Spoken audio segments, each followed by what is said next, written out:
Le Soleil paraît calme à nos regards des humains, mais lorsqu'on observe par exemple en rayons X, ça ce sont des photos qui ont été prises par le satellite japonais Yohkoh, on voit qu'il y a des centres actifs qui sont regroupés essentiellement dans la zone équatoriale du Soleil.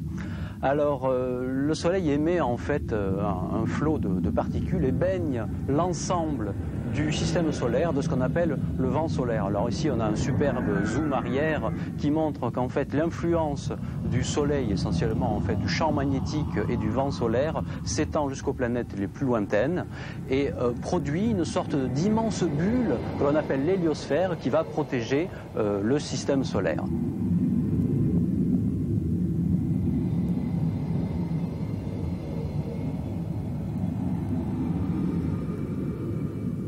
L'Agence spatiale européenne et la NASA ont lancé en 1990 une sonde spatiale appelée Ulysse, en l'honneur du voyage d'Ulysse, qui a été chargée d'explorer cette fois-ci non plus le plan de l'écliptique, mais les zones polaires du Soleil. Alors on voit ici quelques images de la sonde Ulysse qui a embarqué 9 instruments.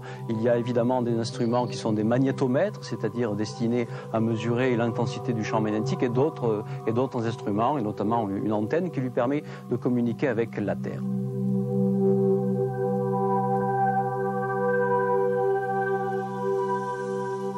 L'une des tâches de la sonde spatiale Ulysse, c'est notamment de mesurer la vitesse et la densité du vent solaire, qui est donc ce flot de particules chargées qui est émise par le Soleil. Avec l'idée que si l'on lance Ulysse, non plus dans le plan des planètes, mais dans les directions du pôle nord et du pôle sud du Soleil, eh bien, Ulysse devrait détecter également une densité de vent solaire différente. On pense que, je disais que l'héliosphère était une sorte de bulle qui protégeait le système solaire de l'irruption de rayons cosmiques. Il y a peut-être des zones de faible pénétration dans les régions polaires. La trajectoire de la sonde Ulysse a commencé à aller en direction de Jupiter. Ulysse a exploré à la mi-94 le pôle sud du Soleil. Ensuite, en septembre dernier, donc septembre 95, Ulysse est passé à 300 millions de kilomètres à la verticale du pôle nord du Soleil.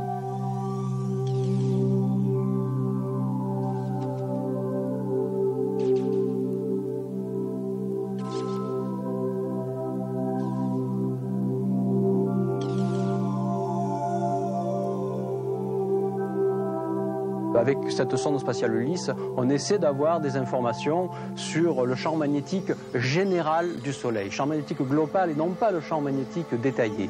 Et en particulier, les lignes de champ magnétique du Soleil sont en quelque sorte gelées dans la matière. Et lorsque le Soleil tourne, ces lignes sont torsadées. Alors, on a ici de superbes images de synthèse qui montrent la structure extrêmement compliquée que peut avoir le champ magnétique du Soleil.